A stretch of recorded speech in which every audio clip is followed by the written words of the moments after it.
अस्सलामु अलैकुम मोहसिन साहब. வலைக்குமுஸ்ஸலாம். வா அன்பரு. வீட்டில் விசாரிச்சேன், தோட்டத்தில் இருந்தாங்க. உண்ட பைக்கு என்னாச்சு? 2-3 நாள் அதை காணல. அதை என்னன்னு சொல்வது மோசின் சாப்? ஊரு முட்டை தேடி புகாரி போனான். அவனை தேடி நானும் மலைய வாகிட்டுது. பைக்ல கோயிலும் அடிபட்டு போயிட்டுது.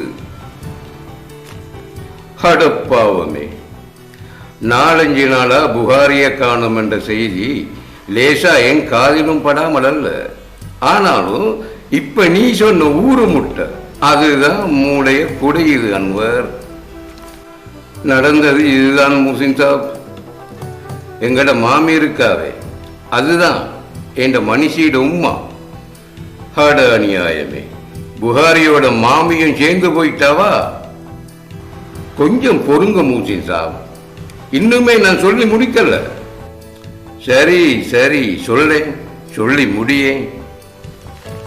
மாமியோட வீட்டில் என்னமோ ஊசாட்டமா அப்படி என்று எங்கட பள்ளி ஹசரத் கிட்ட கணக்கு போட்டு பார்த்தாவா?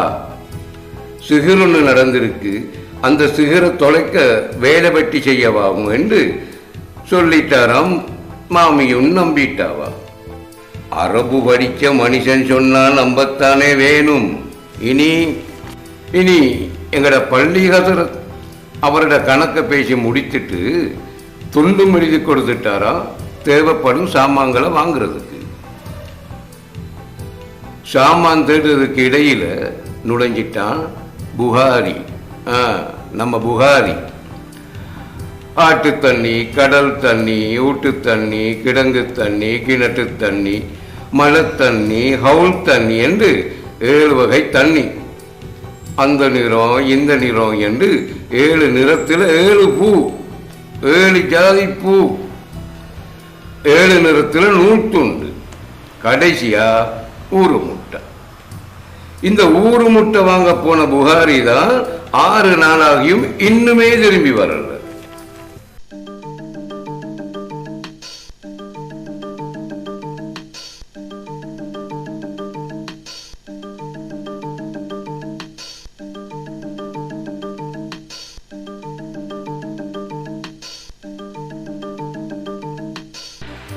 அன்வர் நானா?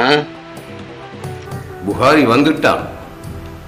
எரும மாடு, முட்டை வாங்க போனவனே நீ, 6 நாளா எங்க தொலைஞ்ச நீ?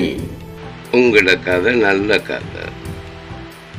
ஏலூர் முட்டை வாங்க ஏலூருக்கு போகாம 7 வீட்டுக்கு போயா எடுக்க முடியும்? இந்த துண்டு எழுதி இருக்கும், இதை பாருங்க முசின் சாப்.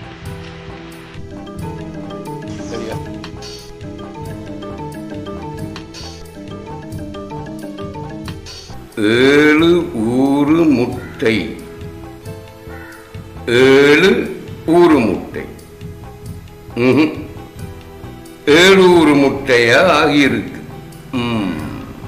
இதுக்குத்தான் சொல்லுறது, அரபு மட்டும் படித்தவங்கட பேச்சு தமிழும் இப்படித்தான், எழுதுற தமிழும் இப்படித்தான் இல்லையா மக்கள்? நல்ல நேரம் நாட்டு முட்டை என்று எழுதல் எங்கட ஹசரத். அப்படி எழுதியிருந்தா இவன் 7 நாட்டுக்கு போக கடல்ல தான் பாஞ்சிருப்பான் நீங்கிறதுக்கு.